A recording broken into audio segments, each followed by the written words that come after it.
할렐루야. 오늘도 말씀으로 시작한 여러분 사랑하고 축복합니다. 말씀 붙드시고 생명의 삶을 사시기 바랍니다. 누가복음 3장 1절부터 6절까지 교독하도록 하겠습니다.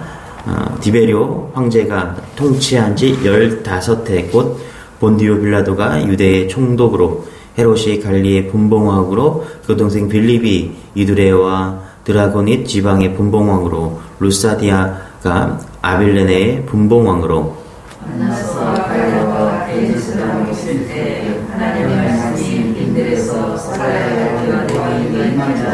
요한이 요단강 부근 각처에 와서 죄사함을 받게 하는 회개의 세례를 전파하니, 선지자 이사야의 책에 쓴 바 광야에서 외치는 자의 소리가 있어 이르되, 너희는 주의 길을 준비하라, 그의 오실 길을 곧게 하라. 모든 골짜기가 메워지고 모든 산과 작은 산이 낮아지고 굽은 것이 곧아지고 험한 길이 평탄해질 것이요 모든 육체가 하나님의 구원하심을 보라 함과 같으니라. 아멘. 우리 1절, 2절 보면은 이렇게 얘기합니다. 디베리오 가이사가 위에 있은지 15째 곧 본디오 빌라도가 유대의 총독으로, 그리고 헤롯이 갈릴리의 분봉왕으로, 그리고 그 동생 빌립이 이두레와 드라고니 지방의 분봉왕으로, 루사니아가 아벨레네의 분봉왕으로, 안나스와 가야바가 대제사장으로 있을 때에 하나님의 말씀이 빈들에서 사가랴의 아들 요한에게 임한지라, 이렇게 얘기합니다.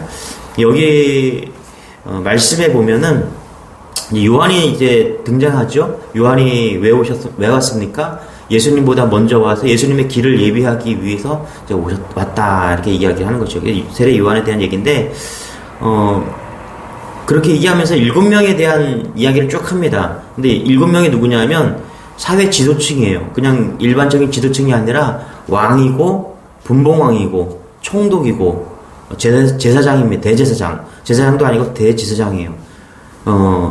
완전한 기득권이죠. 부귀 영화를 누리고 있는, 한결같이 세상에서 유명한 사람들이었다는 거예요. 자, 그런데 그런 사람과 비교하면서 한 사람을 딱 거론합니다. 그게 요한이다. 그러면서 뭐라고 이야기합니까? 2절에 보니까 하나님의 말씀이 누구에게 임했다고요? 사가랴의 아들 요한에게 임했다.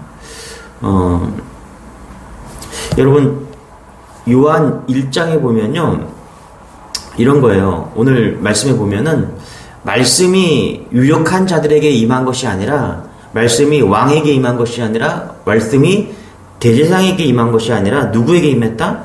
그렇죠?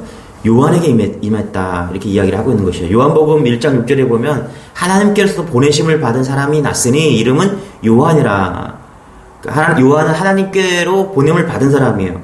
하나님께서 보냄을 받아 태어났다. 그 태어난 이유는 빛이신 예수 그리스도를 증거하고 모든 사람으로 하여금 예수님을 믿게 하기 위해서 보내심을 받았다.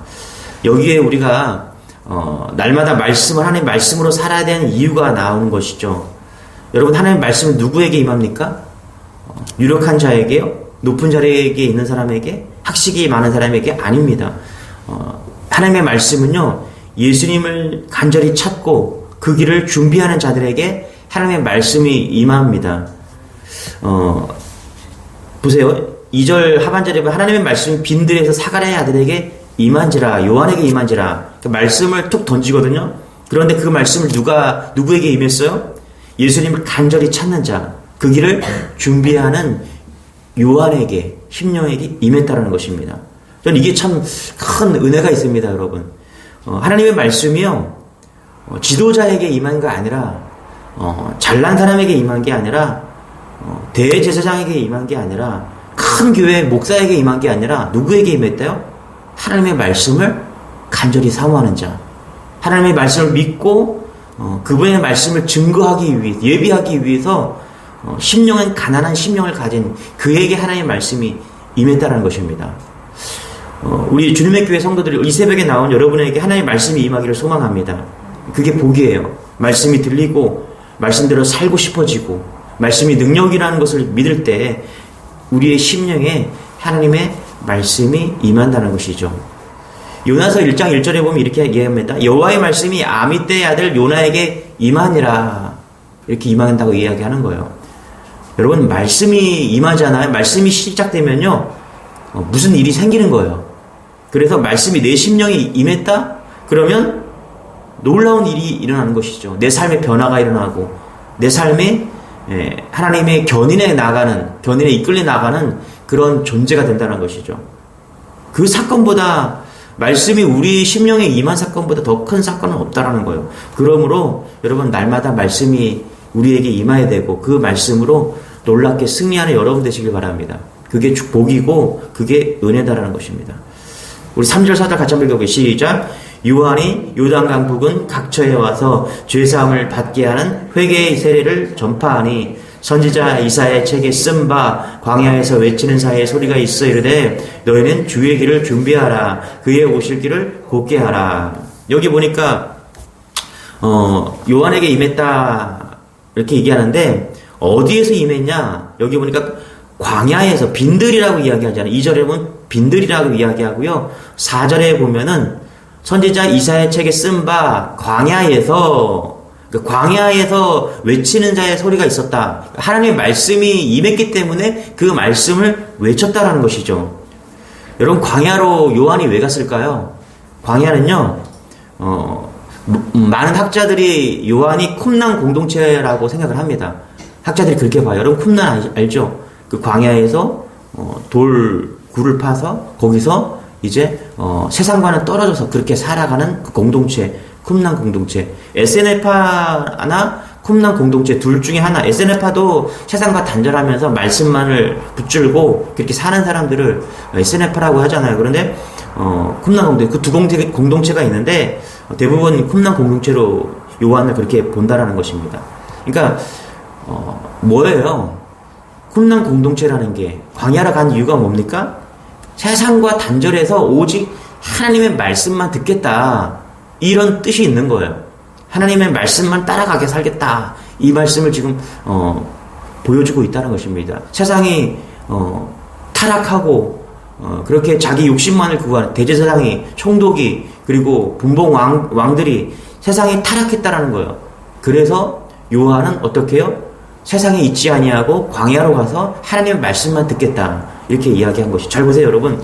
하나님의 말씀이 예루살렘 성전이나 어떤 성스러운 장소에 임한 게 아니에요. 빈들과 같이, 광야와 같이 그런 곳에서 하나님의 말씀이 임했다라는 거예요. 여러분, 큰 교회 성전에, 예루살렘 성전에 임한 것이 아니라는 거예요. 큰 성전에 큰 성가대가 있고 수백 명의 성가대가 있고 성도가 많은 그런 곳에 하나님의 말씀이 임한 것이 아니라 광야 같은 우리의 심령에 하나님의 말씀이 임했다는 것입니다. 그래서 여러분, 착각하면 안 돼요. 우리가 큰 교회에 다닌다고 그래서, 큰 성가대가 있다고 그래서, 내가 큰 교회 목사라고 해서 하나님의 말씀이 임한 것이 아니라 빈들, 광야, 오직 하나님의 말씀으로 살려고 하는 그 심령에 하나님의 말씀이 임한다는 사실을 여러분 놓치면 안 된다는 것입니다. 그래서 여러분, 큰 교회 다닌다고 내가 구원받는 게 아니에요. 그렇다고 작은 교회 다녀야 된다? 그게 아니에요.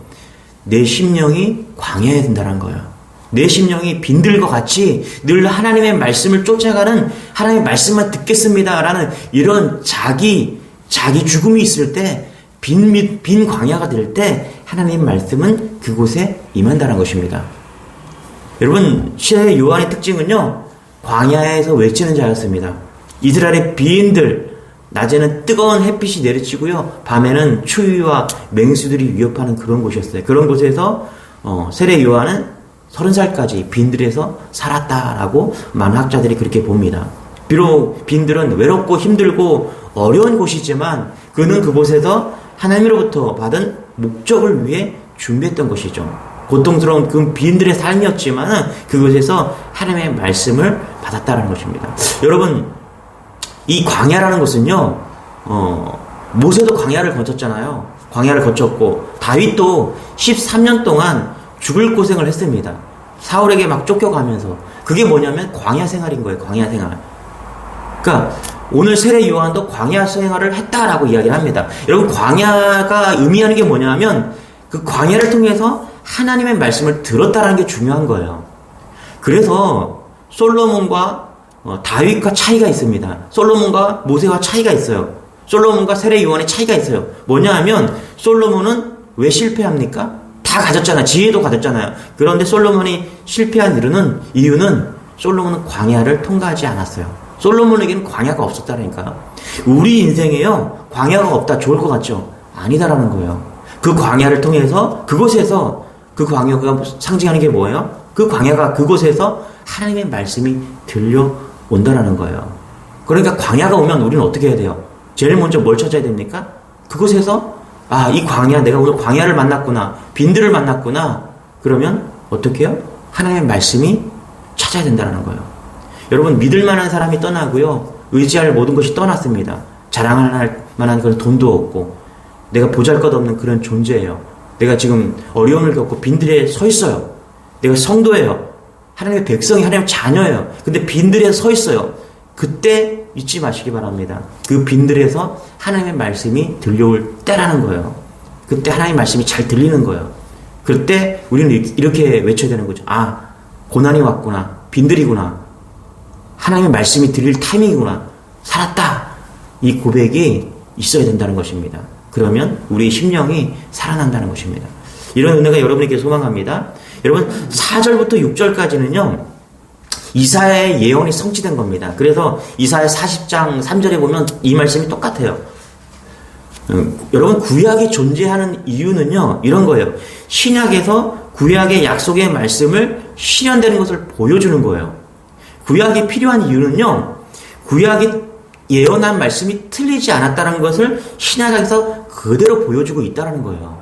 그래서 구약과 신약을 따로 떼면 안 된다는 거예요. 결론적으로 얘기하면 오실 예수를 계속해서 예표하고 있거든요. 그 오실 예수가 신약에서 왔다라는 것을 계속 보여주고 있는 겁니다. 오늘 세례 요한도 오실 예수님을 예표하기 위해서 예수님보다 먼저 올 사람이 있다. 그게 누구냐? 그게 세례 요한이다라는 것을 이사야에서 40장에서 말씀했던 그 말씀을 오늘 보여주고 있다는 거예요. 그러니까 여러분, 우리가 믿고 있는 이 성경이라는 것이 몇천 년 전에 예언을 했었고요. 그 예언할 말씀을 신약이 증거하고 있고요. 또 신약에서 증거하는 예수가 뭐예요? 오신 그 예수가 다시 오실 예수를 말하고 있다는 거예요. 그냥 현재만 믿는 것이 아니라 과거도, 그 과거를 통해서 현재를 보는 거고요. 또 현재를 통해서 미래를 보는 거예요. 그러니까 이 약속의 말씀이라는 것이 놀라운 거죠. 여러분, 이런 약속의 말씀을 믿는 여러분 되시길 바랍니다. 약속했던 그 요한이 와갖고 그 말씀을 증거하고 있다. 예수를 증거하고 있다. 그리고 다시 오실 그 예수를 우리가 믿고 있다. 이런 관계들이 있다는 것입니다. 그러니까 실현되고 있고요. 과거의 것이 실현되었고 현재에서 우리는 그걸 보고 있는 거고, 그것을 미래에 볼 것을 지금 우리는 알아야 된다는 것이죠. 이것이 은혜입니다. 이것이 성경이 가지고 있는 진리의 모습인 것이죠. 우리 5절 6절 같이 한번 읽어볼게요. 시작. 모든 골짜기가 메워지고 모든 산과 작은 산이 낮아지고 굽은 곳이 좁아지고 험한 길이 평탄해질 것이요 모든 육체가 하나님의 구원하심을 보리라 함과 같으니라. 그러니까 4절에서 보면은 뭐라고 그래요? 4절 후반절에 너희는 주의 길을 준비하라. 그의 오실 길을 곧게 하라. 이렇게 얘기하면서 5절 6절에서는 그 길을 어떻게 준비해야 되는가, 이렇게 그 방법을 이야기하고 있다는 것이죠. 여러분, 예수님께서는 마차 타고 오는 것이 아닙니다. 4차선, 6차선 도로로 오시는 게 아니에요. 그래서 4차선, 6차선 도로를 쫙 깔아라, 그 얘기가 아니라 이게 비유죠. 무슨 얘기예요? 길이라는 것이 뭐예요? 우리의 마음의 길을 준비하라. 지금 이런 얘기하고 있다는 거예요. 너희가 구원한 자이신 메시아를 기다리냐? 구약에서 말했던 그 메시아가 이제 올 것이다. 봐라, 요한이 지금 오지 않았냐? 이사야 40장에서 말한 앞서 말한 예수를 증거하기 위해 사람을 하나 보낼 텐데 그 사람이 지금 오지 않았냐? 그러니까 잘 봐라. 그렇죠? 기다려라. 길을 내라. 마음의 문제다. 마음의 길을 만들어라. 지금 그렇게 이야기하고 있다는 거. 그러면서 5절에 뭐라고 그래요? 먼저 골짜기를 메우라. 이렇게 이야기하고 있다는 것이죠. 마음의 길을 내는 방법을 지금 이야기하고 있는데 먼저 골짜기를 메우라. 깊이 파인 골짜기. 이게 뭐예요? 절망과 불신의 깊은 골을 상징하는 거잖아요. 이거. 그죠? 그래서 불신의 마음을 신앙의 마음으로 메워라. 이렇게 얘기하고 있는 거예요. 그럴 때 왕 대신 메시아를 우리가 영접할 수 있다. 여러분, 여러분에게 무엇이 있든 간에요. 왕이 오시면 평탄해지는 거예요. 그 고른 작업을 하라는 거예요.